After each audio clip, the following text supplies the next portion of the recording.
కావ్య వేమూరి పులి మీద పుట్ర మూలిగే నక్క మీద తాటిపండు పడడం ఇలా అంటారు చూడండి.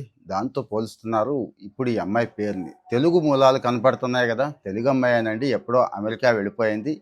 ఇప్పుడు అమెరికాలో మాత్రమే కాదు, ప్రపంచం అంతా కూడా పాపులర్ అయిపోయింది. కొన్ని విషయాలు మనం డిస్కస్ చేసుకోవాలి, సీరియస్గానే అంటాం కదా, అలాంటిదే ఇది కూడానండి. గ్రాడ్యుయేషన్ సెరమనీకి ముందస్తు ప్రిపేర్నెస్ మీటింగ్ ఉంటుంది. ఆ ప్రిపేర్నెస్ మీటింగ్ కోసం అంతా రెడీ చేసుకుంటున్నారు. రెడీ చేసుకుంటున్నప్పుడు ఈ అమ్మాయికి ఒక అవకాశం ఇచ్చారు. ఎంఐటి ఎంత prestigious university, Massachusetts institute of technology, తలుచుకుంటేనే గూస్ బంప్స్ వస్తాయి చాలామంది పిల్లలకి. అక్కడ చదువుతోంది. ఒక వింగ్కి, ఒక క్లాస్కి లీడర్ కూడా. అక్కడ చూడండి విచిత్రంగా ఎలా ఉంటుందంటే, కంప్యూటర్ సైన్స్ లింగ్విస్టిక్స్ని కలిపి చదువుతోందండి. మన దేశంలో ఇప్పుడిప్పుడే వస్తుంది అలవాటు డ్యూయల్ డిగ్రీ అనేది. అంటే అటు కంప్యూటర్ సైన్స్తో పాటు లింగ్విస్టిక్స్ని, కాగ్నిటివ్ థెరపీని చదివే అవకాశం ఉంటుందా? ఇప్పుడైతే వస్తున్నాయి. అంటే అమెరికాలో ఎలా ఉంది ఎంఐటి ట్రెండ్ అనేది చూడడం ఇక్కడ ఉద్దేశం. ఓకే, ఇక్కడికి ఇది అయిపోయింది. ఆ అమ్మాయి ఏం చేసింది అంటే, పర్టికులర్గా పాలస్తీనాని సపోర్ట్ చేస్తూ ఇజ్రాయిల్ అక్కడ నరమేధం అంటే మనుషుల్ని దారుణంగా చంపేస్తోంది అని చెప్పి ఇక్కడ కామెంట్ చేసిందండి. కామెంట్ చేయొచ్చు కదా, తప్పేం ఉంది, జరుగుతుందే కదా అంటారేమో.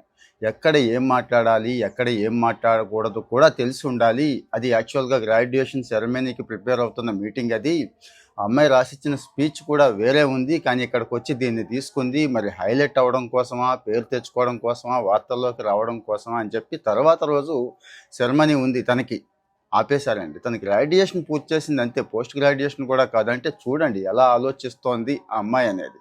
ఇప్పుడైతే పాపులర్ అయిపోయింది, కానీ ఇది రేపటి రోజు ఇండియా నుంచి వెళ్ళే పిల్లలే ఉంది, అక్కడ ఉన్న వాళ్ళకు కూడా చాలా ఇబ్బందులు తెచ్చిపెట్టే అవకాశం ఉంది.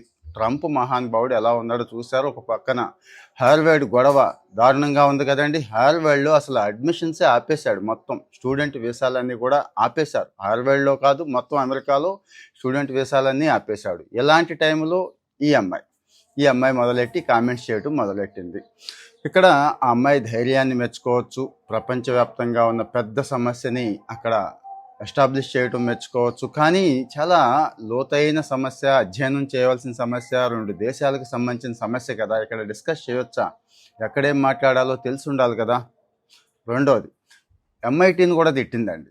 ఎందుకంటే ఈ ఎంఐటి యూనివర్సిటీ ఇజ్రాయెల్తో చాలా ప్రయోగాలు చేస్తూ ఉంటారు, టైఅప్ అవుతారు. కొలాబరేషన్, చాలా మంచి కొలాబరేషన్. ఇజ్రాయెల్ కూడా మంచి ఫండింగ్ ఇస్తుంది. ఎంఐటీని కూడా తిట్టేసరికి ఫీజులు ఎగిరిపోయినాయి ఆ యూనివర్సిటీ వైస్ ఛాన్సలర్కి. కామెంట్లో మీ ఒపీనియన్ చెప్పండి. ఇలాంటి వాటి మీద కూడా డిస్కస్ చేసుకుందాం. Thank you.